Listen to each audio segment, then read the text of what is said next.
and welcome. This is episode 3 of the Paul Ryder Tapes. As everyone knows, he sadly passed away in July of 2022.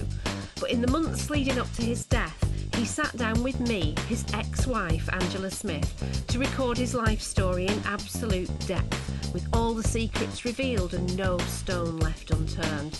We had no idea that he was about to die, and we finished recording his life story just 12 days before he passed away. Coming up in this episode. And we just kind of wandered over to each other and started talking, and it was kind of love at first sight. It sounds very strange, but it was. And we just clicked. I felt at home straight away with the two brothers. It was like I'd found two people who were like me. I've led a really sheltered life. I know, and you're not sheltered now, are you? Well, I bet you. I educated her. I'm more of a private person, and I don't like people knowing what I'm thinking. And I'm giving away a lot of stuff, so it's yeah, it makes me nervous. He wants to look at crotchets and quavers on the stave. Sat there like Mozart, you know what I mean? Sat that. The Virginian was on, Bonanza, and... Blue Peter. Did you watch that? That wasn't... Newsround. Crossroads. Crossroads was on. Love Crossroads. Wobbly Sats. Yeah. Yeah. Crossroads was great. I think the 60s was the best time ever to grow up, don't you? But the light entertainment shows back in the 70s, like New Faces and Opportunity Knocks. Did you ever dream of being on New Faces or Opportunity Knocks? No, I was still top of the pops in it. Yeah. Always top of the pops. Yeah. But they was more like variety shows. Right. But we always watched them. Yeah. With the fashion, the clothes, Everything. young It was lads didn't wonderful. dress like the dads. Oh. What was the first gig that you ever went to? Apart from the folk clubs, when we had to go with our parents. We used to take them with us to music festivals.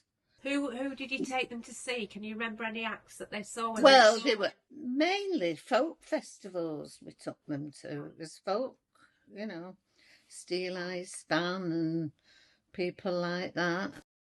We used to sleep in the back of the minivan. Each one could take a friend with them, so there'd be 5 of us, all in the back of a minivan.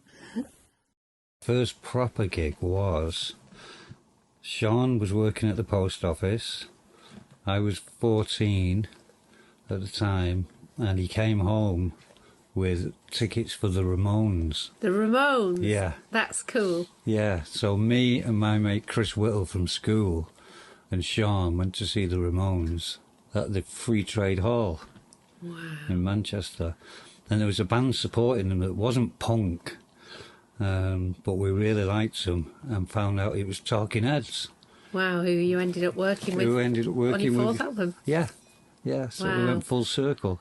Did you go and meet them after the gig or anything? No, it's like they was rock stars, they was untouchable. Yeah. You know. And what did you think of the Ramones? Loved them.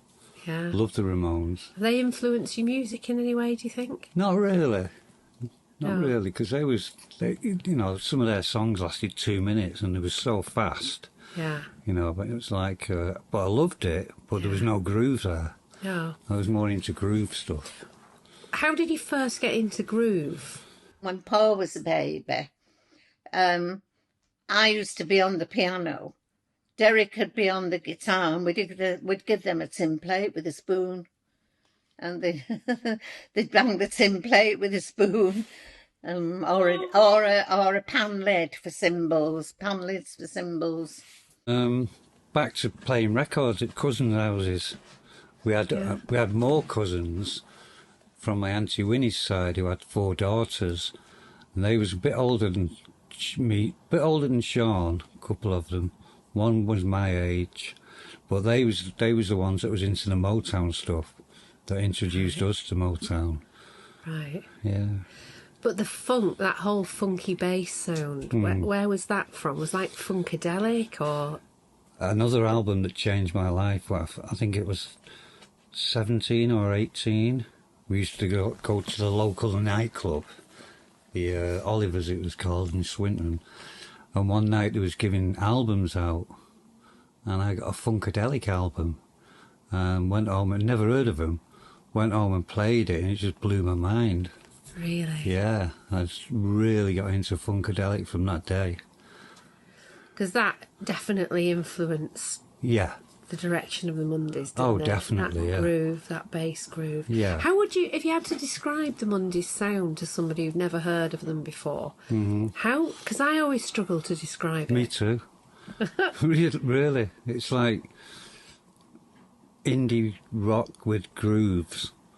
Yeah. I think that's all I can say. Do you think that everything got spun on its head when, we're jumping ahead here, but when Pills and Thrills came out and Oakenfold and Osborne produced that album, Yeah. it kind of took everything into a different direction. You were more indie before then, Yeah. and that took it into like the dance arena, and Acid House was just all kicking off. Yeah, definitely.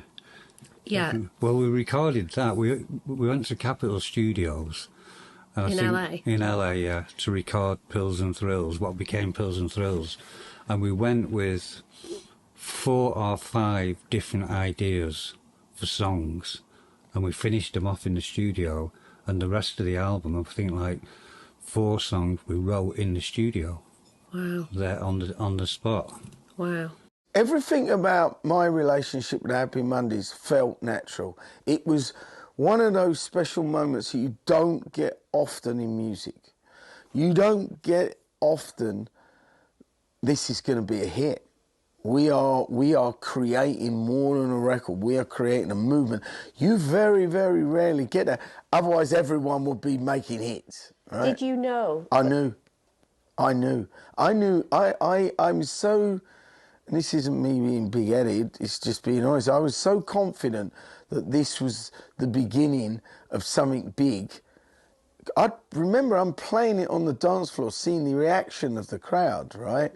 I'm sensing this is something new and fresh and different.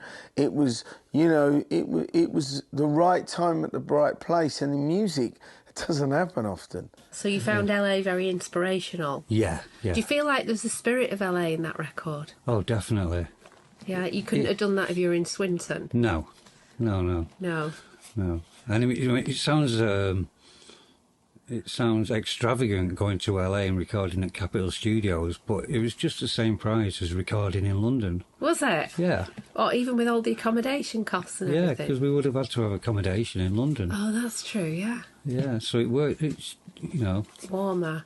We'll come to that later. We'll talk in a lot of depth about Pills and Thrills later, but let's just finish off talking about your childhood. So your first gig was the Ramones. Are you sure it wasn't like something really naff and you're just too embarrassed to say? I did see the Rubettes, but they was only opening a big supermarket in Warden. The Rubettes opened it, and Huey Green opened it as well. Oh, he cut the ribbon, but the Rubettes was there miming to one of their hits. Wow, they would have been on not 20 Fantastic Hits by the original artists, but Top of the Pops albums, Definitely, yeah. Let's talk about what the process was of getting the band together. Whose idea was it, and what was the very first spark of the Mondays?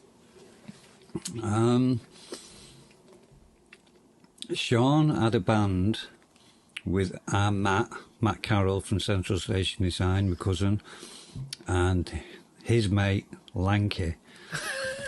So there's Matt, Lanky and Shaun, and they did a recording in my nana's front room of this song, and it was awful. It was terrible. Have you still got that anywhere? No, but I know how it goes. I might sing it later.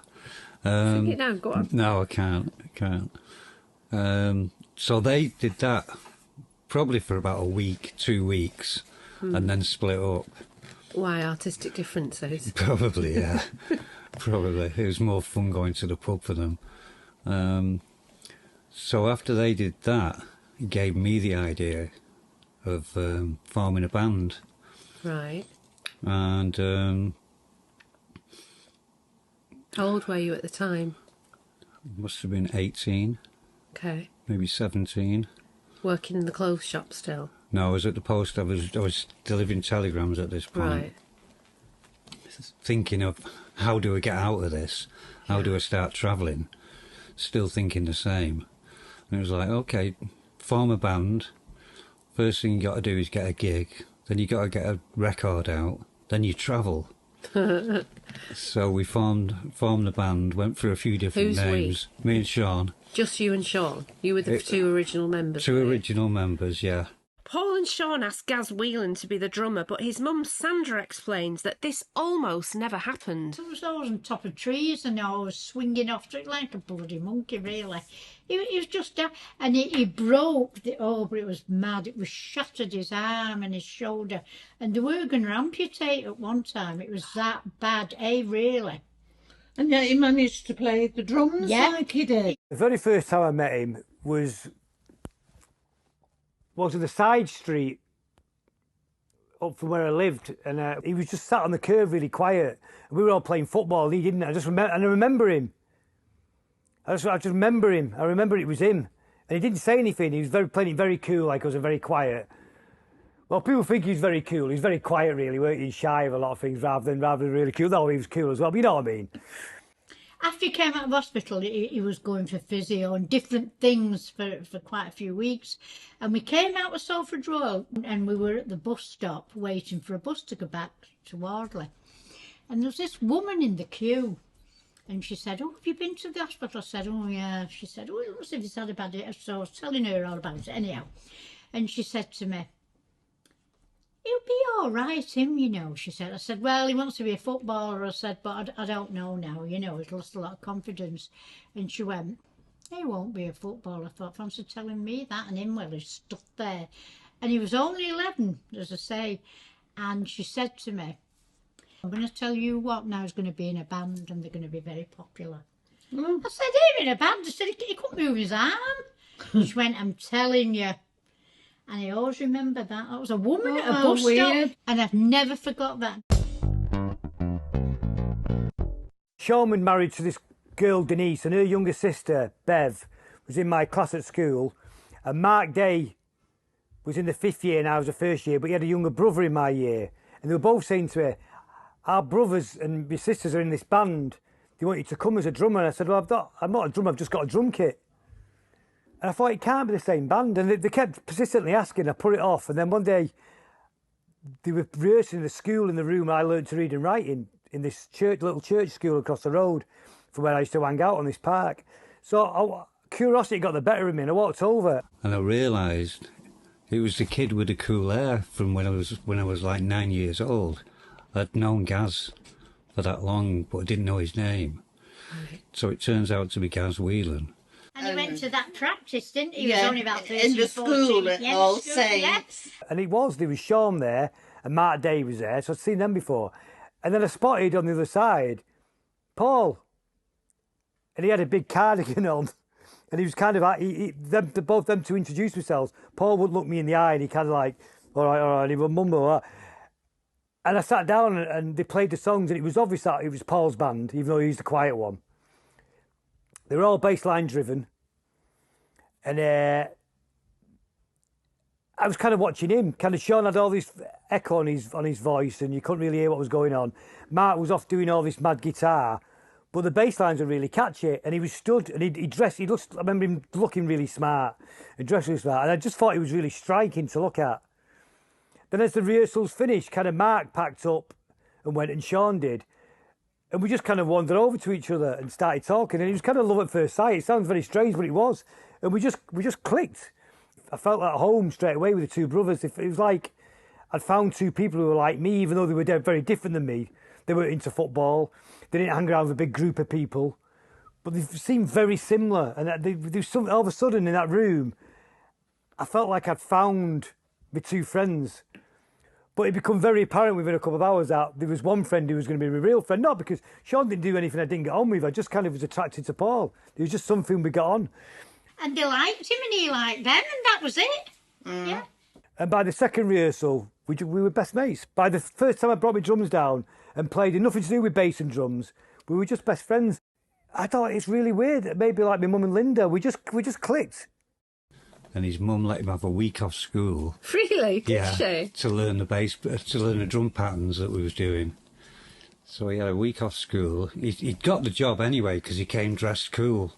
With cool hair. Yeah, cool hair. Did he have his long hair at that point? It was getting long, yeah. Yeah. Yeah. I think he had a side parting flick. Yeah. But he came to meet us and he had the right pants on, the right jumper, the right shirt, the right shoes, and it's like, okay, he's in. Do you think he was a bit intimidated because you were a bit older than him? Possibly. So that's how Gaz got the job. And Mark Day just happened to be working with my dad at the post office. They was both postmen. And my dad knew I was looking for a guitar player. So he suggested Mark. I think me and Shaun went round to see him. He'll remember. First time I got involved with Paul and Shaun was when I met his dad at the post office in Farnworth. And they used to come in at 5 o'clock in the morning. That was the start time. And it was only a small office of about 20 blokes. And they had makeup on, eyeliner, because they'd just done all the comedy duo acts around Lancashire and stuff. And I was always reading the Sounds Melody Maker and stuff. And I got talking to Barry, who was, you know, Derek's compatriot in the older comedy thing, whatever they did. And we just started talking about music. And then he happened to mention that Derek's sons were looking for a guitarist and invited me down to have an audition in a way. And I turned up in a Queen t-shirt. Obviously, I was still in the prog rock era. I was still trying to learn guitar. As a guitarist, you learn guitar music. And they were dressed in Perry Boys and all sorts. I thought, oh, look at this is different. And then I've met them totally from different music ends of spectrums because I was listening to, I had a Queen t-shirt. I'd just been to see them. Loved Brian May's guitar work, and I was into all the, you know, other bands, Zappa, Zeppelin, you know, I was into all that. And they were totally from a different other end of the spectrum of music, which they introduced me to. I turned up with my brand new guitar case and brand new guitar that I just bought, I was so proud of.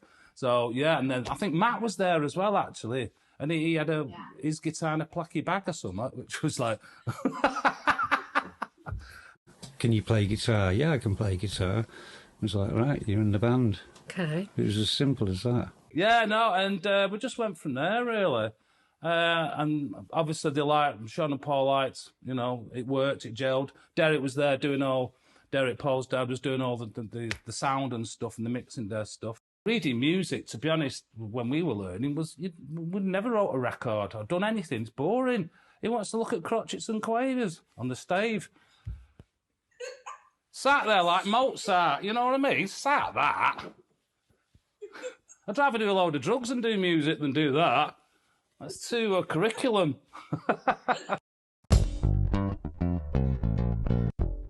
And what about Paul Davis? Paul Davis came along because he was at school with Gaz.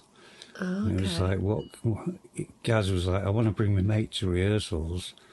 I was like, well, bring him now. PD started coming to rehearsals. Gaz invited me down, Gaz Whelan, and we went to see them, and I was fascinated with them. I thought Paul was really cool with the bass sound. I've never heard a bass close up, you know, with a live band, because I was a kid at school, and I was just madly influenced. We became friends. PD, I want to be in the band. Oh, PD was Gaz's best friend at school. Oh, PD. He knocked on our door one night. Yeah. 11 o'clock it was. Can I be in the band? So he wanted to be the singer, but we've got a singer. Yeah. PD said, well, I want to be the drummer. He said, you can't get the drummer. I'll play the guitar and the bass. No, we've already got them. Oh, God. So that's when we said, well, what about keyboards? Yeah. You can be the keyboard player. You haven't got a keyboard player, and PD was like, no, that's for weirdos. Did he not play the keyboard before then? Never. Oh, that's funny. Never. We had a little set of keyboards, and he came round, and Derek showed him chords, and I wrote the notes on the keyboards, what they were, and he used to come round and... But he had like a little Casio keyboard, it was that big, and Derek built him a big a keyboard stand which was twice the size of the keyboard. Do you remember the day when they said, oh, come on, you come and join us and play keyboards? No, but I'm glad they did. Even though I couldn't play, they're all patient with me. I was a bit slow. And they'd all, you know, they could play and everything. And I was a slow learner. But I got there, we got it together. But when PD came and he couldn't really play, he learned to play as we went on the fly, which a lot of people did in the 80s, you know, Depeche Mode thing, it was all that one finger thing. He changed the sound of the band, he really did. He had a big influence, PD. No, you know, maybe he didn't realise he did. But we kind of changed, you know, it kind of changed the style of it, you know. Mark has a fond memory of how PD once helped get them some press. We tried to do a Beatles number and it went really bad. Yeah, it just didn't work. Probably because we was on mushroom juice at the time. And then it all kicked off. Some bright sparks. I did have some mushroom juice before a gig, right? So the next thing, right, all PD has to do is press the button on his keyboard to activate the song, because it's all linked up. Could he do it? No, he's pissing about. Next thing, I got fucking frustrated, walked up, and I don't know what happened, but my fist left my shoulder and hit him right in the mouth. He fell backwards, hit the monitor behind him and kicked the keyboard, and the song started. I thought, oh, brilliant, right. Got ready to play. Next thing, he's frothing at mouth, comes over, smacked me in the head. Next thing, the crowd are going ape shit. They had to put all the smoke on to hide it. And that's how we made it in the morning, because all the Daily Star, the Sun, it was all a local band from Manchester fight on stage. Brilliant. We made the press. We got what we wanted. That was it. That's how you do it. So that was it. That was the core of the original lineup of the band. So no Rowetta, no Bez at this point. No Rowetta, no Bez. So how many of you were there? You, Shaun, Gaz, Mark, Paul Davis. 5 of you. 5 of us, yeah. Okay. That was when the name Happy Mondays came. And did they all agree to that straight away, or was there an argument over it? No, we usually, if there was a name suggested, it would last 2 or 3 days, or maybe a week. But the Mondays lasted like 4 or 5 weeks, and it was like, it was time to get a gig. Right. So we kept the name. Even though New Order brought out the song Blue Monday, we was called Happy Mondays before Blue Monday came out. Right, yeah. We was going to change it at one point because of New Order. That was about 83, I think, Blue Monday, wasn't it? So we did think about changing it, but then it was like, it's too late, we'd already got a gig at the Gallery in Manchester. So talk me through those first few rehearsals. Can you remember where they were, what happened? Yeah, it was in Mark Day's loft, in his parents' house, up in the attic. His dad had converted the attic for his brother Nigel, Yeah. to sleep in. But at 6 o'clock, we would go up there, Gaz with just a snare, bass, guitar, and a little vocal amp, and we'd rehearse there for like 4 or 5 hours. Well, I was desperate, and I was very surprised that my mum and dad said, yes, you can use the loft, which had been converted because it was our kids, but we had to be separated. I was a blue, he was a red, he was a mod, I was a rocker. We didn't get on. So the whole street could hear us banging away there. Everybody thought, what the hell's going on? Because if you're in the loft, it's like being outside. We was doing cover versions. Were you? What Yeah. songs did you cover? We did a couple of Joy Division songs, and we did I Fought the Law, the Clash The Clash. version. Yeah, Oh, interesting. yeah, we did a couple of... But was the aim always to write your own stuff? Yeah. Yeah. We was doing cover versions so we could learn our instruments. Right. So when you did your first gig, Yeah. was it all covers, or did you do No, some we'd got a original? couple of our own songs by then. Yeah. And how did it work with writing the music? Did you all contribute? Was Shaun involved in the music part of it? Or what about the lyrics and the melody? Shaun was there listening and writing lyrics as we was jamming and getting songs together. Right. I mean, it usually came from the bass line. Yeah. I'd go in with the bass line and we'd work round that. Right. But Shaun was there while we was doing it, writing lyrics. Did that peter out later on in terms of the songwriting process? Did he stop writing songs with you in the room? Yeah. When did that peter out? Probably, we still had a rehearsal room in Stratford where we took the 4 songs that ended in Pills and Thrills, so probably 90, after that, 91. So Yes Please wasn't that process then at all? No, he was hardly in the studio. Right, which was part of the problem, wasn't it? Yeah. The And infamous story of that. Came back with no lyrics. Then they all had to be done afterwards. They was done afterwards. Do you think that affected? I mean, I personally think there's some genius tracks on that album. It's mine and Gaz's favourite album. Yeah, I mean, I think there's a couple of dodgy ones in there. Yeah. But there's a couple of my favourite ones on there too. Yeah, I loved making that record. It wasn't as chaotic as people think. But do you think it suffered because he wasn't in the room when you were doing the music? I think he suffered because he was getting no inspiration. Right. You know? Yeah. He was just off doing his thing and not coming in the studio. Why do you think he did that? Again, we'll talk in more detail about that further on down the line, but why do you think he didn't? Because of the drugs?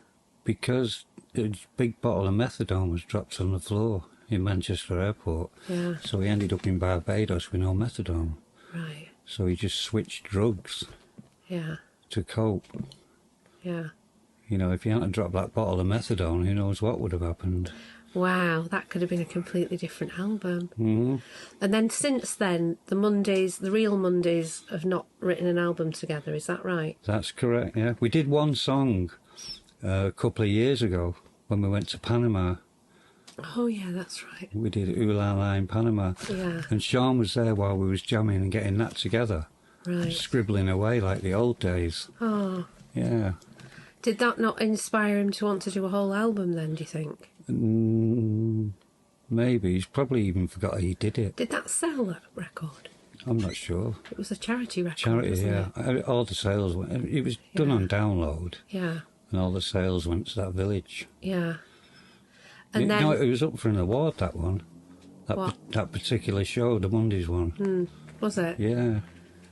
Gaz remembers a classic Paul and Shaun argument from those days when they were in the jungle. And the argument was over who had the biggest belly. And they actually had the bellies out, and they were like, my belly's bigger than... No, mine's bigger than yours. No way. and you know, seriously, true. It started off about something else that ended up who had the biggest belly.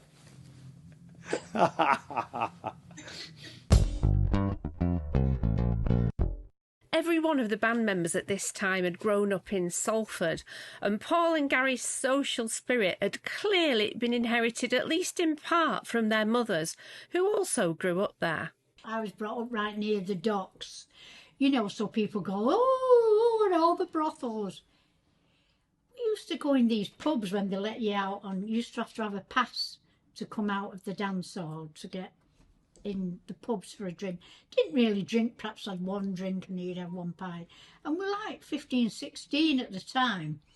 And all the sailors were in there with the prostitutes, right?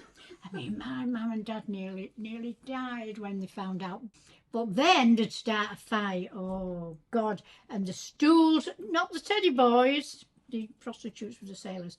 And the stools would go across the room and they'd be fighting, and oh, I'd go home at night and my mum would say, oh, I've just heard there's been a terrible fight on Regent Road again. You don't go in now, our Sandra, you don't go in then. But I said, oh, no. Oh, telling lies to your mother. Yeah, well, I had to. Tell me about the fifth album that's called By the Happy Mondays. The only thing I had to do with the fifth album was making up the title. Shaun Uncle doesn't Dysfunction. know this, does he? He does now. Does he? Oh, yeah. Did Amelia tell him? Yeah. Oh, God. Yeah. Explain. My name for Shaun was Uncle Dysfunctional, which I think suits him round to the ground. And And Amelia told him that Amelia, your daughter. My daughter, yeah, told Shaun that that's what I called him. And he must have liked it, because he called the album Uncle Dysfunctional. Didn't you get red in the face? No, did you? We were I was already red in the face. My cherry bees, all them cherry bees. Well, that's the only thing I had to do with that. I had nothing to do with the music, nothing to do with any of it. Right, so the only original members of the band on that album are Gaz Whelan and Shaun. Yeah. Is that right? Yeah. Rowetta? No, she wasn't even on it, She wasn't on it, no. No. Bez didn't do any dancing at the shows or anything. Did he not? I don't think so, no. Wow. I was a country bumpkin. Well, And has anything changed? Money Joe, she knows what. I've led a really sheltered life. I know, and you're not sheltered now, are you? You Well, I with it bet now. you. I educated her. So, The World Awaits album number 6. At the moment, me and Shaun aren't on the same book, never mind the same page. And until we get on the same page, on the same book, there won't be an album. No. So it means that you'd have to repair your relationship with him in order for there to be an album. I think so. Is that likely? It's possible. Anything's possible. Do you want to do another album? Yeah, I've got 5 albums worth of material. Have you? Yeah. Well, we're going to be hearing some of your new material Oh, cool. later. So album number 6 remains just an enigma at this point. Yeah. We're not saying never, but we're also saying not anytime soon. Is that correct? I'd say that was correct. Yeah. Yeah. Okay. Can we stop now? I'm exhausted. Are you? Yeah. Why are you tired? It's just hit me. I've been up since 3 o'clock this morning. Why? That's when I get up. Were you nervous doing this? Yeah. Why? Just because I'm not really a big talker. You are. You can talk. When you're talking about something you're passionate about, though, it's easy to talk about. It's when you have to make stuff up or really rack your brains for something. But is it difficult for you to talk about all of this? Yeah, really difficult. Why? Because I'm more of a private person, and I don't like people knowing what I'm thinking. And Right. I'm giving away a lot of stuff, so it's yeah, it makes me nervous. So why do you want to do it? To dispel all the misconceptions and rumours, and there's a lot of stuff that needs to be put right.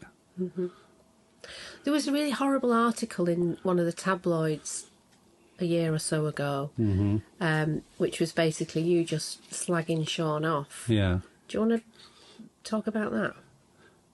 Yeah, the journalist got me at a vulnerable moment, and I did slag him off, and I felt like it was revenge for all the stuff he's wrote in these books about me that isn't true. Yeah. So, Do you regret that, though? no. You don't? No. But it really did you a lot of damage because you were just about to go on tour with him when that article came out, and I know he was really upset by it. Oh, he was very upset. Do you not regret that, though? No, Why? because I wanted revenge. Because he's upset you? Yeah. And now it's over and done with. How does it make you feel, though, when he slags you off? It's just not nice, is it? No. It's just not cool. It's not cricket. No. It's not cool. And that wasn't really cool of me to slag him off in the newspapers, but I did do. Did it make you feel better? For a minute. And then what? And then I just had to forget about it.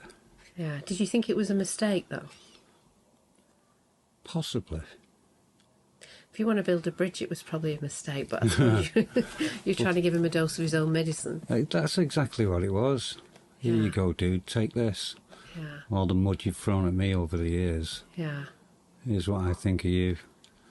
Yeah, but you don't really think that, do you? No. No. Just in that moment. Just in that moment.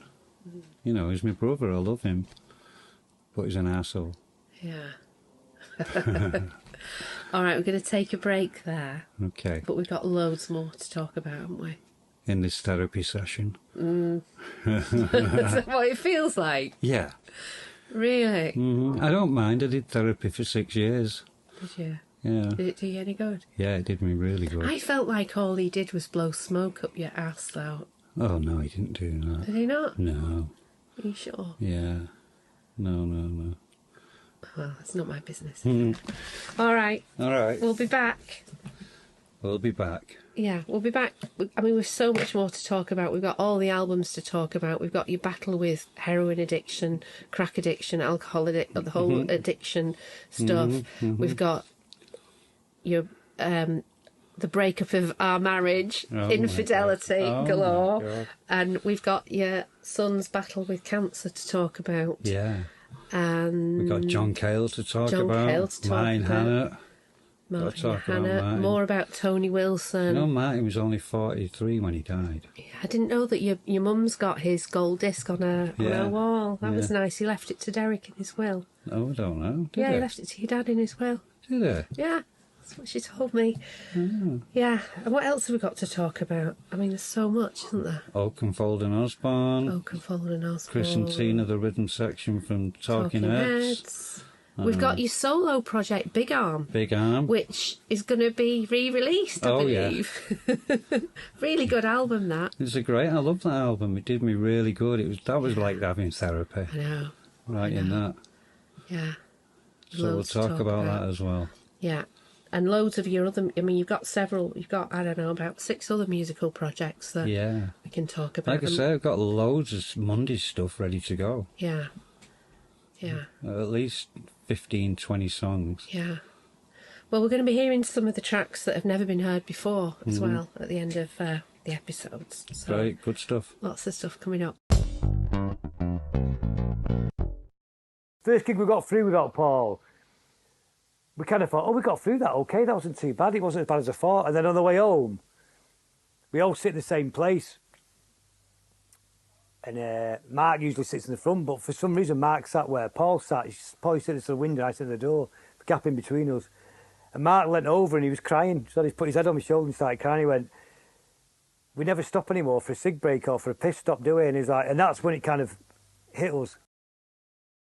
It just seems weird. It doesn't seem like, because it's been part of my life since I was 15, and my job and everything, and he's my best mate, my best mate, my number one best mate. He called me Quagmire for years. I didn't know what it was until I saw Family Guy and I was like, "You bastard." The Zoom filter makes me look about 10. Yeah, you look about 21. That's to me. Yeah. Can you do the same with me? Girl, I look like fucking Lily Savage.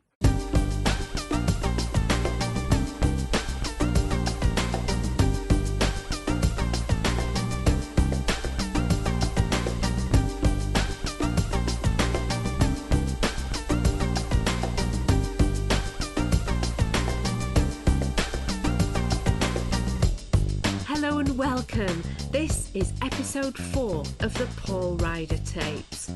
As we all know, Paul tragically passed away in July of 2022, but in the months leading up to his death, he sat down with me, his ex-wife, Angela Smith, to tell his complete life story for the very first time. We had no idea he was going to die and that this series would become part of his legacy. Coming up in this episode. And I phoned Barney up and said, "Listen," I said, "there's a band we should go and see. It's only 50p. Although probably 50p then was quite a lot of money." I said, "We should go and see these bands." I said, "They have a fight at every gig." I remember third year at school, the English teacher, I always remember it saying, "Everybody's got a talent. You might not have discovered it yet." And I was thinking, I ain't got a talent. I'm not talented at much, really. I didn't like the Sex Pistols. I appreciated them years later.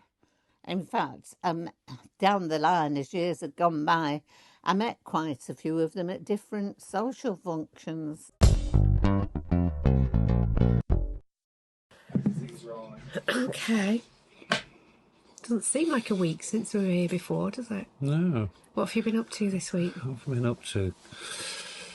Cooking's my new favourite thing. Cooking? You never used to cook. I can cook. What did you make? Filet mignon.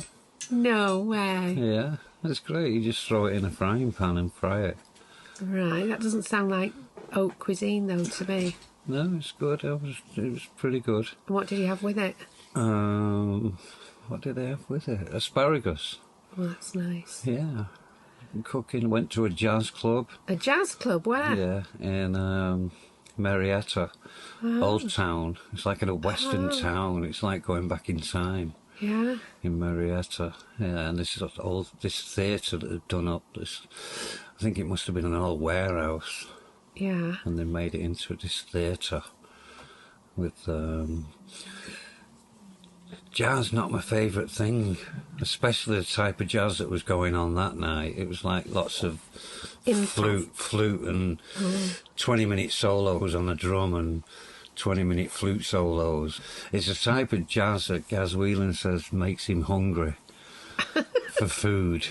What? And now I know what he means. What does that mean? Because I came out of there starving. What, it robbed you of your nutrients? Yeah, I was only in there like half an hour. It was like half an hour was 20 minutes of a flute solo. And we came out starving. I had to go and get some junk food on the way home. Oh, no. But it was nice to get out, nice to see a new town, an old town, but new to us. Yeah. Yeah, you could imagine like horse-drawn carriages going down the main street. You know, it just appeared from the middle of these big concrete buildings that was like Best Buy and what's that furniture? Bob's Furniture. There's all these new buildings, and you go down this little street, and it turns into this old main street. Wow! It was all lit up at night, and it looked fantastic. Nice. So we did a bit of jazz, did a bit of cooking, watched Licorice Pizza. Have you seen that? Oh right, no, is it good? Yeah, it's good. What's it about? It's a bit of a love story, really. Yeah. Yeah, but it was worth watching. Okay. I've got loads of movies for my consideration. We've got a stack like that. Excellent. To go through. And you went shopping? Went shopping, my new favourite place, near Palm Springs. What? The designer outlet. Yeah. I love a designer outlet. I love a bargain. Yeah, me too. I always loved a bargain. Yeah. I refuse to pay full price for clothes. Yeah. So tell me about what you bought. John Varvatos. It's my new favourite go-to. You've been in this shop in New York? No. It's the old CBGB's club. Oh, I used to live right by there. Right. It was the end of my street when I lived in New York. He bought the old CBGB's club. Yeah. But it's exactly the same inside as it was when it was a club. And he's just got racks of clothes inside the club. Nice. Have you been there? Yeah, I've been, yeah. It's just exactly the same as it was the day it closed down. Graffiti all over the place, I'm sure. I saw the world's biggest cockroach in CBGB's when we played there. Really? It was that big. Maybe it was that big. Or it might be Shaun Ryder. But no, it was that big if it was our kid. Yeah. But yeah, his shop's brilliant. Yeah. And it's full of old musical equipment like reel-to-reels and old keyboards and TV sets. And it's really, that's my new favourite go-to designer. Yeah. Yeah. So tell me about the coat you bought. Bargain. Go on. Bargain. Should have been $700, something like that. Got it for $150. You said 120 before. 120. So you always knock a bit off when you tell me how much things cost. Yeah, that's old. That's an old habit, that, isn't it? Old habits I have. That was one of the signatures of our marriage. Was you'd go shopping and you'd buy something. I'd say, how much was it? You'd always knock. I always knocked 25% at least 25% off. Yeah, and made it feel better. And you'd hide them in the back of the car in the trunk. Yeah. Yeah. And make sure I burn the receipts. Yeah. But I'd always find them. I'd always grumble you. And then you'd wear something and be like, oh, is that new? No. I've had it years. No. No, I've had it years. Yeah, and it was new. We'll come to our marriage a bit later on. So we left the last episode. We were still talking about your childhood. Yeah. And what we didn't talk about were your mum and dad's influence in terms of the music that they were into and the culture that was going on at the time. Yeah. Elvis, Jerry Lee Lewis, Chuck Berry, people who was famous in America, but you hear them now, but not over here at that particular time. We both liked Fats Domino, and I had not many, my friends weren't all that interested in Fats Domino. They met in the 1950s. I mean, they was married when he was 21, and they was born in 42, 52, 52, 62, married by 62. But when they was teenagers, it would have been 1950... 52 or something like that. No, they'd be 10 if they were born in 42. They'd be 10 in 52. Told you it was shit at maths. I had a pen friend in America, and I used to get a lot of records sent to me before they came out over here. So that was probably what attracted him to me, that I had all the latest records. So when they were 18, it was 1960. Right, okay. Okay, so before that, they must have met when he was 16, because it was still the days of rock and roll and Elvis. Right. And that came through in the 50s. We'd got this record collection, and they'd come and take ours and play them in the room. And then the majority of our records, especially all the Duane Eddy ones, ended up on the Albion jukebox. They used to took them in the pub, and they put them on the jukebox there. But before the rock and roll, my dad was into skiffle, which was a precursor to rock and roll. Mm-hmm. The skiffle music with Lonnie Donegan and people like that. Ken was a teddy boy, obviously. So was Derek. So was Derek, yeah. We had the coffee bars, but exactly. It wasn't drinking. No, it wasn't. And then we went to the clubs driving because we were both dancing mad, and Ken was dancing mad too. And my dad used to, when he was at school, he used to go around the classrooms, him and his mate. My dad on guitar, singing, and his mate on a washboard. And they'd entertain the school doing this skiffle music while he was at school. And we were too young, but they let you have a drink, but we didn't drink a lot, but we drank. But the thing is, you were safe. There was teddy bear, what's from whom I thought there were teddy bears. Teddy boy fights, of course, yeah, loads of fights. But you know what? It was one against one, and it was fists. It wasn't knives or anything. And usually there was a reason why them two were fighting. Usually over a girl. Over a girl? Yeah, and they'd have a fight. It wouldn't be that you were walking down the road and these lads thought, and a gang had set on you. Don't like the look of him, or we could pinch his money. And they go and they batter him, well, knife him now, don't we even? None of that. There was none of that. But not long after that, you've got your Elvis, you've got your Buddy Holly, you got your Fats Domino doing rock and roll. He was spreading his wings from his blues stuff, turning into rock and roll. We used to go to this place on Regent Road for rock and roll. It was called the Academy. But anyway, my mum and dad was into this rock and roll, which was like a new cultural revolution. They'd never seen anything like it. I never had a drink in my life till I was old. Give over. No, honestly, she'll blame me for this somewhere. No, I didn't. The first time. Joking, what did you do? What sort of life did you have? Well, probably a very sheltered one, because don't forget, I know. I remember my dad telling me a story. He went to the cinema to see Rock Around the Clock, and before the end of the movie, everyone had ripped out all the chairs in the cinema, and there was a riot because it was inspired by the film. Yeah, because they was watching the movie, and they was so jacked up on rock and roll, and like parents hated it. That it was like kind of a rebellion thing. Yeah. So they was ripping up all the seats. Yeah. And then he became a teddy boy. He was a teddy boy by then, yeah. I mean, the only place I could go to was Church Youth Club. You see, you could have come on the bus with me at 7 o'clock in the morning. I'd have been led astray a lot sooner then, wouldn't I? What's a teddy boy? It was like a cultural movement. Teddy boys wore these really sharp suits, winkle picker brothel creepers shoes, and they had quiffs and what you call a DA, a duck's ass at the back. the way it was folded over. Right. You know, so he was a teddy boy, and my mum was a teddy girl with these polka dot rah-rah skirts, flat shoes, so they could do the rock and roll dancing. So they was teenagers when that was going on, which, looking back, mirrored my youth as punk was coming through. A couple of times I was a bit of a naughty girl. No. Yeah. Come on, tell me. I did go to the Bodega Club. Oh, yeah.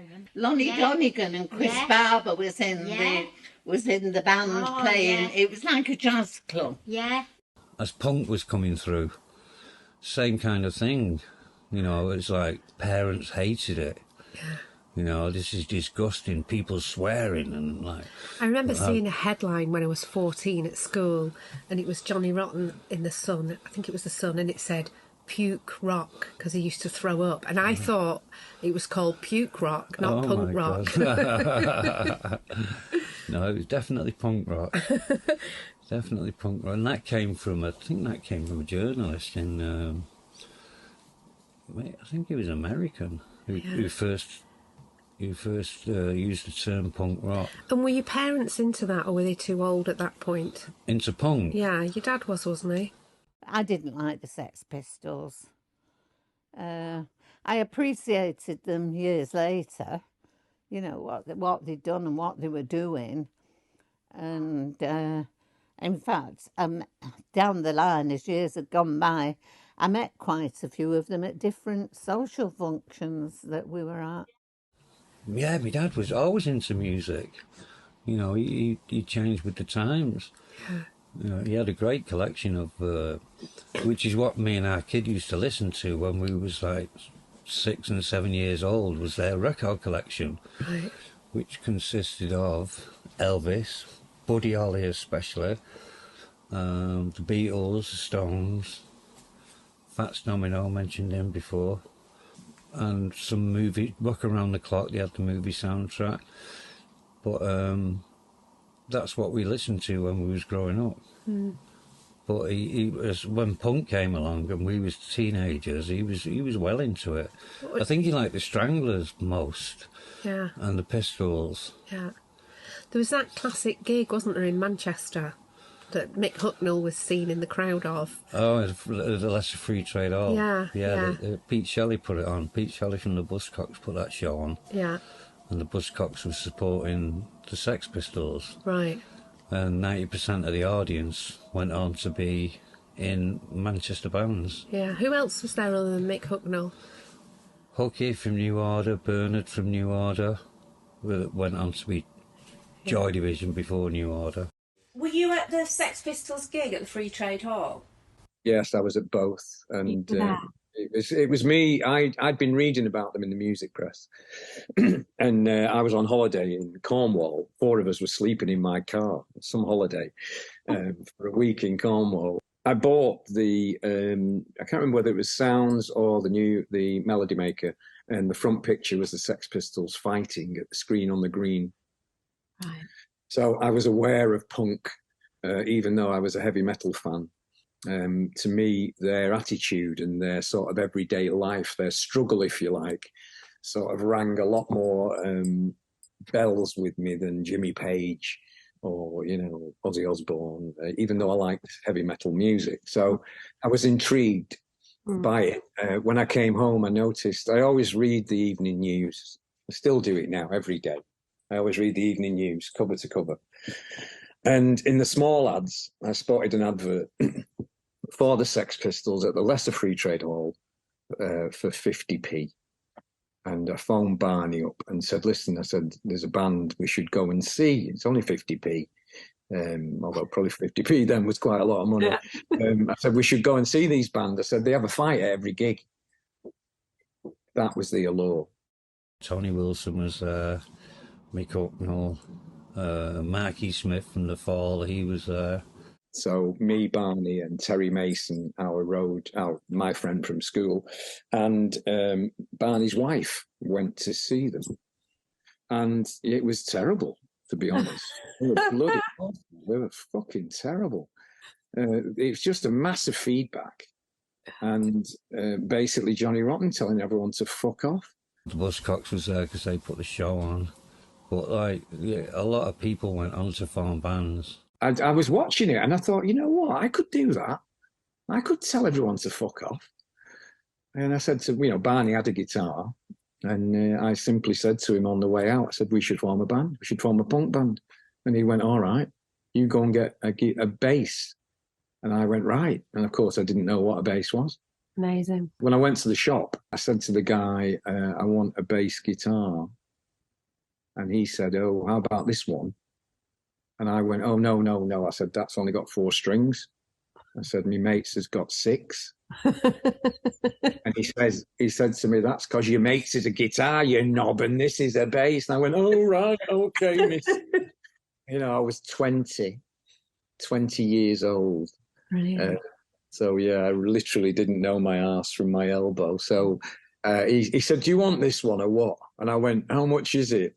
And he went, 30 quid. And my mother had given me 35 quid to get this bass guitar. So I said, right, I'll have it. Really inspirational, wasn't it? Very inspirational. Do you think kids, when they're kind of in their late teens, it seems to be in the DNA to be rebellious and to find something new and to use music to express that? Do you feel that you guys went through that? Was that the sort of mechanic that got you into doing what you were doing? Not being rebellious, but ours was more like we didn't want to sound like anybody else. So we kind of like invented our own music. But what was driving you to do that?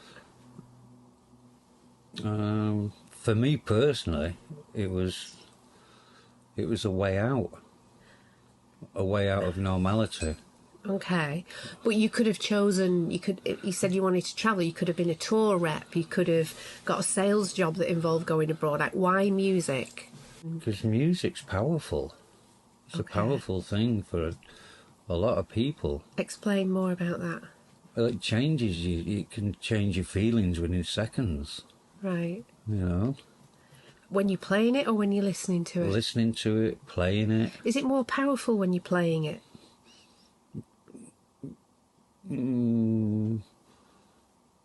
More powerful when you're writing it. Okay. Knowing that it doesn't sound like anybody. Yeah. And how does that make you feel? That makes me feel, or made me feel, original. Right, well, what was the feeling that it engendered in you inside when you wrote a bass line? You thought, oh, that's really good. Oh, it was a joyous feeling.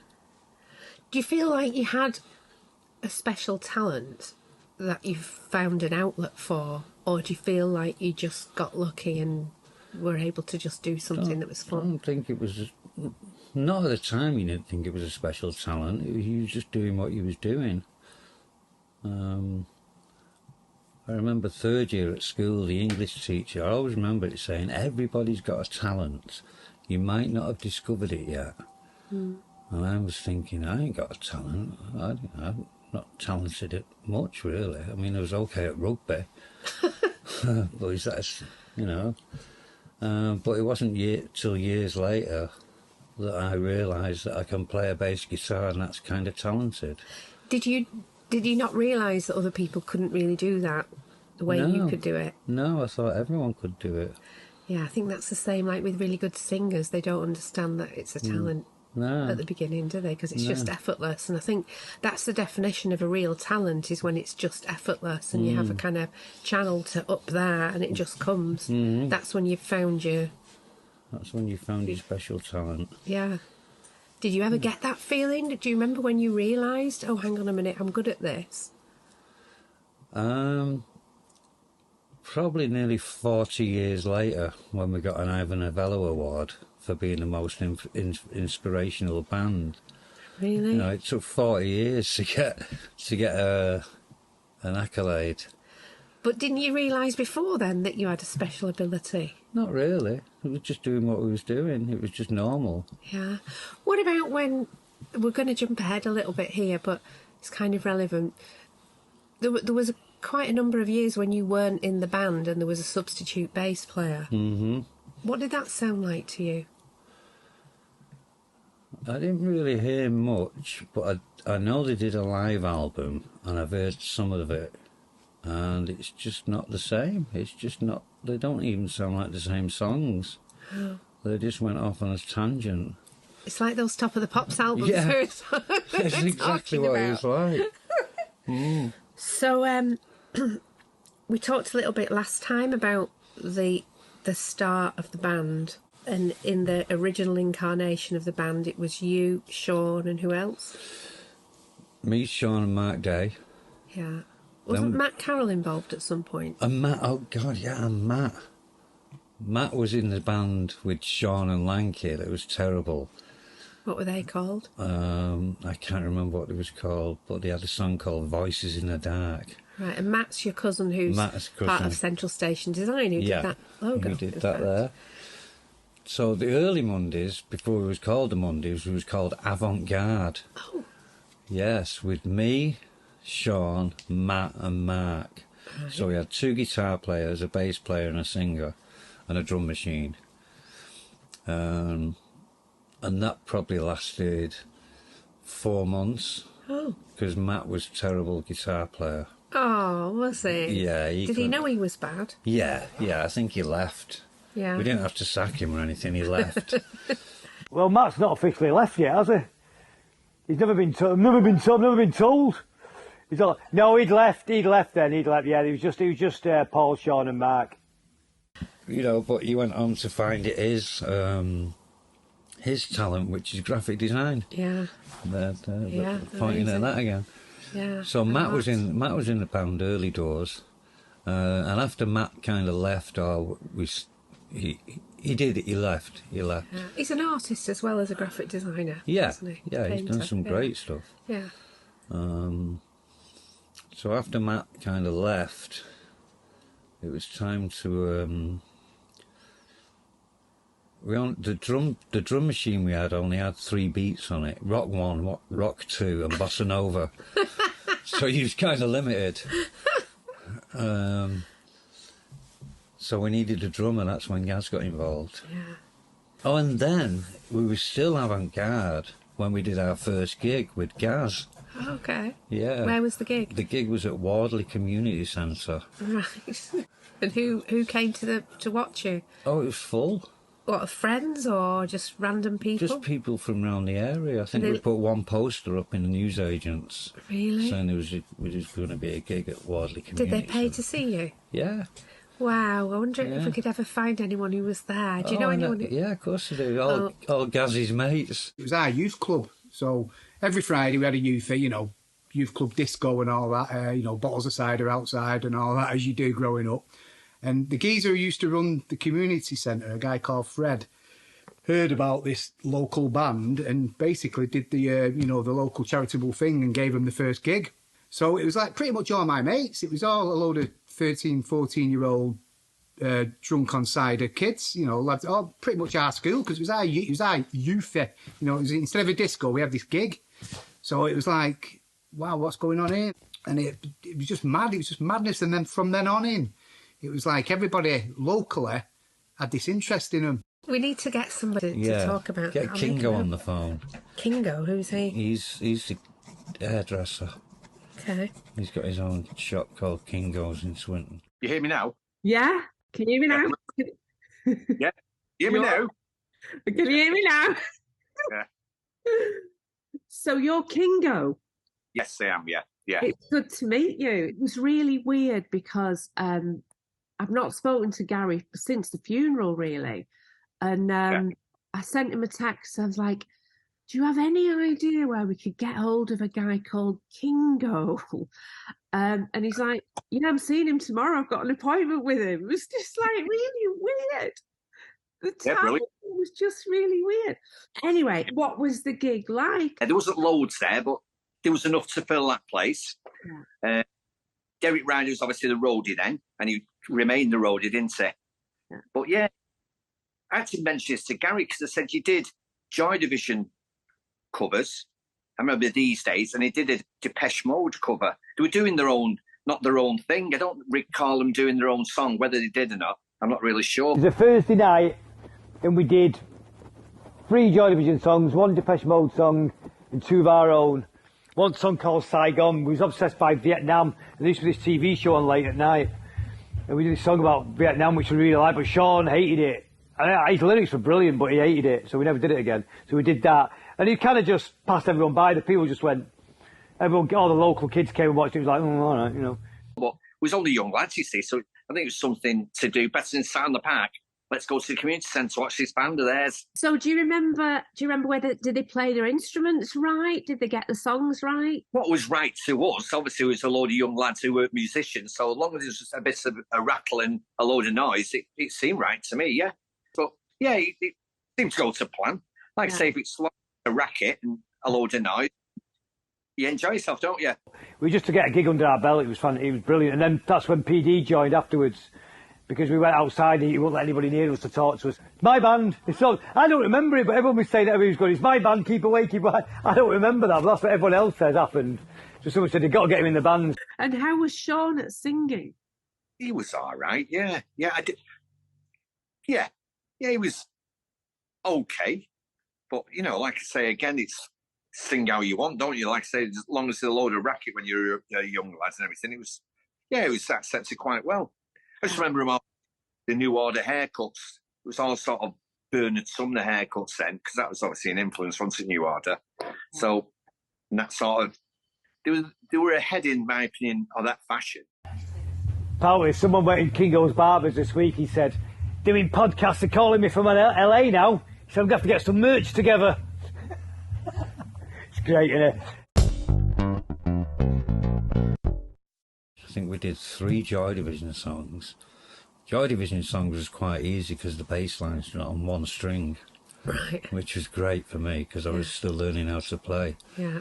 I'm not saying they're rubbish. I'm saying they're even more complicated because they're on one string. Right. You've got to use your imagination a bit more. You played intuitively, didn't you? You never learned music theory. No. Tell us about that. I had 1 bass guitar lesson, and unfortunately, it was the same time as Top of the Pops, the same day and same time as Top of the Pops. So I'm having this bass guitar lesson in the living room at home, all the time thinking, I'm missing Top of the Pops there. So after that 1 lesson, I had no more. Really? Yeah, I'd rather watch Top of the Pops. Right. I suppose you probably learn more from actually watching people play than you would be being taught. Yeah. So how do you learn an instrument without being taught? Like, how do you learn intuitively how to play something? Well, you find a record that you like. Yeah. And one good trick is not to slow it down, not to slow the record down, to find out what the bass line is. You speed it up. Oh, how do you do that? Just by putting it onto 78. 70, onto 78, yeah. Yeah. How does that help? Well, it pops out more. Really? Yeah. It pops out of the song more, the bass. I've never heard of that before. I used to speed them up. Yeah. And then you hear it, and then you replicate hear it, and then it. you replicate it. How do you find the note? Just by going up and down the fretboard until it sounds right. Wow. So you learned all your songs that way, literally by copying the records and speed it up? Yeah. Wow. Mm-hmm. And then when it came to writing your own bass lines, how did that work? Well, because I'm not trained and I can't read music, even though I was copying bass lines, I could never get them exactly right. So they always turned out to be my bass lines. I could never get them spot on. So I'd copy some kind of Motown bass line, getting a few of the notes wrong, but it still sounded okay. Yeah. It still sounded in tune. Yeah. So they just turned into my style. So Give us an example of a Monday's bass line that's kind of very similar to a Motown classic or another kind of classic. Oh, there's one that's a complete rip-off. This great, great bass run from all the way down the bottom of the neck to the top. I completely had that one out. What's your favourite bass line that you've ever written? I think it would have to be Kinky Afro. Yeah? Yeah. Why? Because it's so simple. It's just 2 notes. But it's the feel of it. Yeah. It's the feel and the groove of it. When you're playing the bass, how much is it hitting the right notes and how much is it injecting that feeling into how you're doing it? Oh, you've got to hit the right notes, otherwise it's going Yeah. to sound terrible. But the feel is so important. Yeah, that's... The feeling of it. Yeah. Yeah. That's how you don't sound like Top of the Pops, isn't Yeah, it? that's so you don't sound like other people. Yeah, yeah. You've got your own feel. And how would you describe your feel? A groove feel. It's kind of nick from Funkadelic, kind of. Funkadelic grooves and Motown grooves. Okay, so you've done your first gig as avant-garde. Mm. What happened after that? Well, we got rid of the name Why? because I don't think any of us really liked it. Who came up with the name? I think it was one of Matt's. Matt. Yeah, it's very artsy, isn't very it? Very artsy, yeah. Yeah. So we got rid of the name. Matt had gone. Gaz on drums. Gaz brought in PD, his mate from school. And we were still rehearsing in Mark Day's parents' loft in their attic. Yeah. So the next step from there was to find a proper rehearsal room, which we did because Mark's next door neighbour was a caretaker at the local school, junior school, and he used to give us the keys on Wednesdays. And was that official or was that under the table? That was under the table. Did you have to pay him? I think we gave him £3 or something like that. Yeah, £3 a night.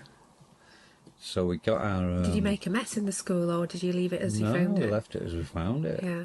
My mum and dad knew the caretaker next door. They agreed as well. And I thought, we had to pay a £5 for the electricity. Well, could I get £1 off each of them? It's only on 30 quid a week. £5 was a lot of money in them days. What was your image back in those days? Well, if you're in London, you'd call it casuals. Yeah. Or if you're in the northwest of England, you was a Perry boy. What does that mean? That means you wore Fred Perry t-shirts, Lois jeans, pod shoes or kickers shoes, Slazenger jumpers. Yeah. You know, it was from the football terraces. Right. That's where it all began. Did you get involved in the whole football violence movement thing? I used to go to the football a lot. Man United, I used to go in Stretford then, when it cost 50p to get in there. And that was about 1975, 76. And then by 78, there was a lot of football violence going on. And it was like, it's not really worth it. No, you know? no. I don't want to get slashed by a carpet cutter. No. There was a lot of it going on. Did you ever get attacked or anything at the I got football? chased, yeah. Really? By who? I think it was by Liverpool. Chased through Manchester. Wow. Yeah. You got away though? I got away, yeah. Scary. Yeah. So I never really got involved in the football violence. No. Okay, so you were rehearsing then, you were called the Mondays, you were going to the school every night, and then at what point did you think, right, we're ready for record companies to see us? Well, we did a demo. My dad's mate through the local Northern Working Men's Club scene. My dad's mate had a little studio, which my dad paid for, and we went in and recorded three or four songs, and it was our demo. What were the songs on the demo? Do you have a copy of it still? Yeah, I've got a copy. Do you? Yeah. Were they on the first album? Or? Yeah. They were? Delightful was on there. Right, what else? This Feeling was on there. Yeah. What else? Anything? Is there anything that was on the demo that didn't make it to the album? Yeah. So you had a demo. Then what happened? I sent off the demo to every record label I could get an address for. Right. And I think there was like 15 or 16 different labels, and I've got 15 or 16 rejection letters at home. Have you still got them? Have you still? They Yeah. made it through your fire and everything.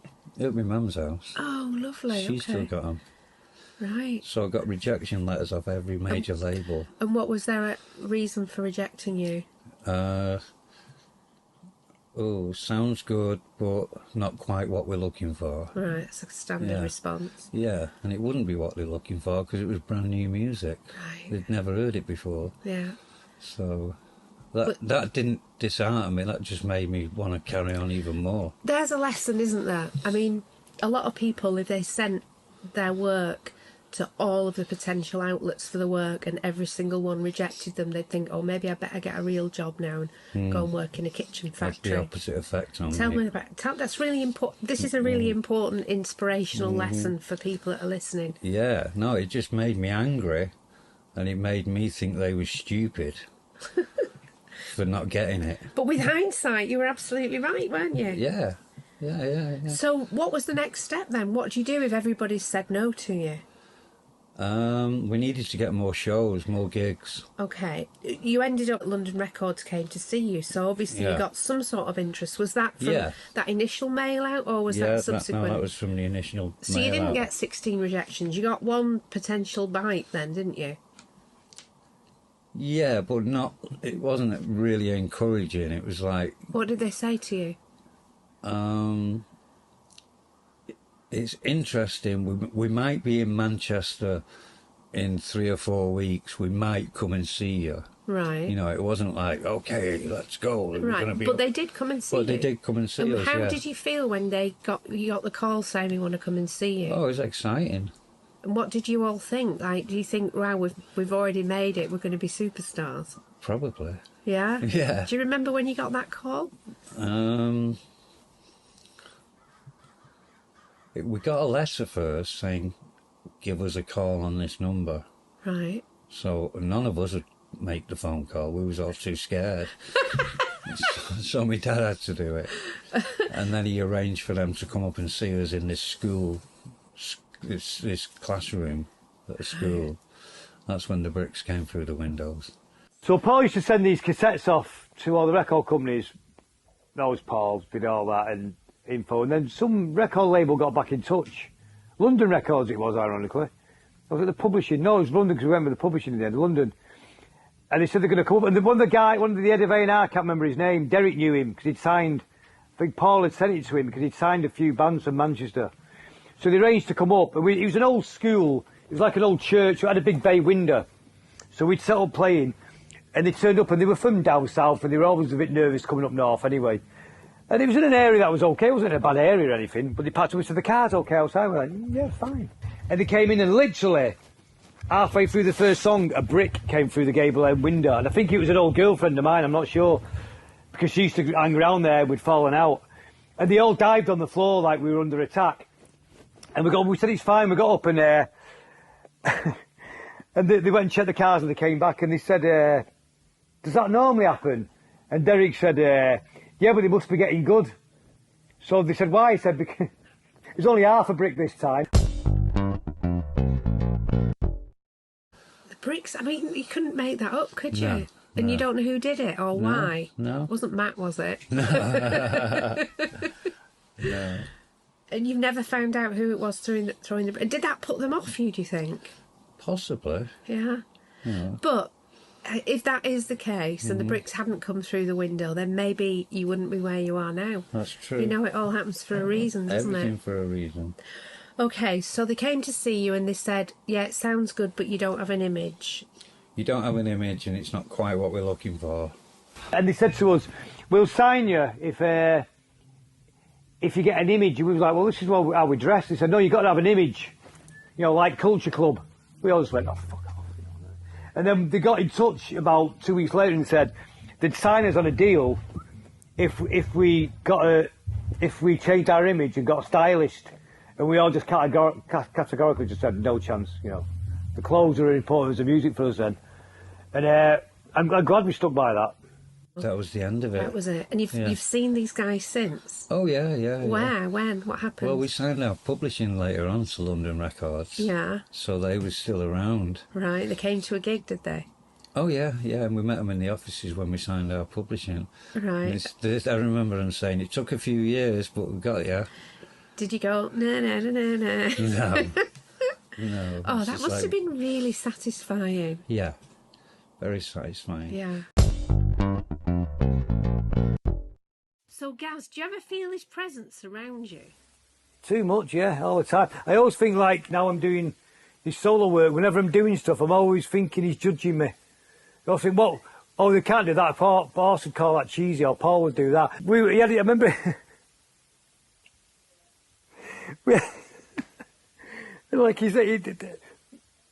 he had his house in Crumsall, and there was these was in the post office, these three really old Jewish women with these big glasses. And he said, fucking hell, he's from DMC. And things like that, and he was the funniest person I've ever met in my life.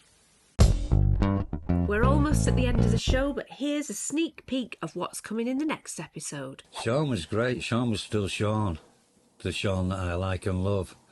Right. You know. But, and what does that mean? Funny, artistic, friendly.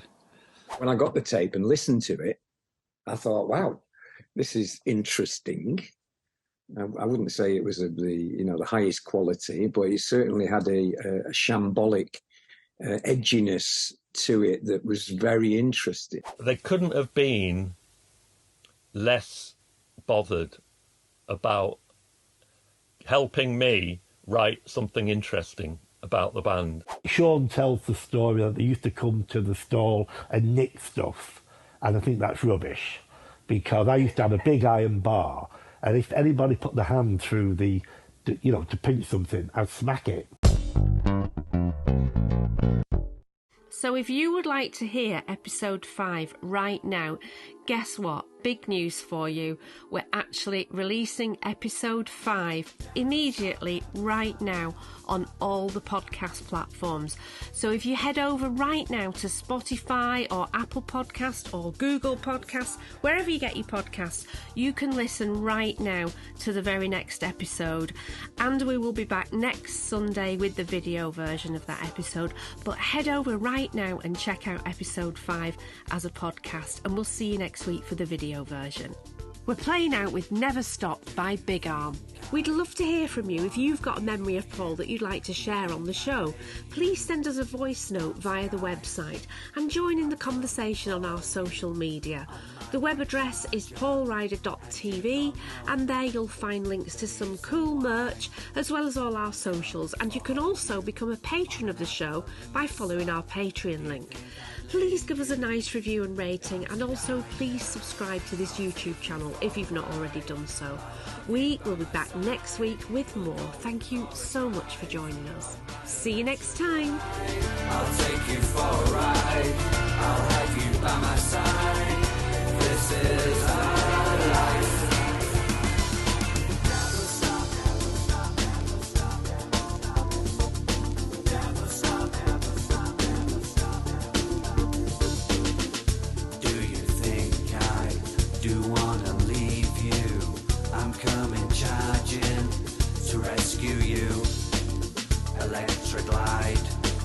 Dressed all in blue, I'm coming for ya on my stallion.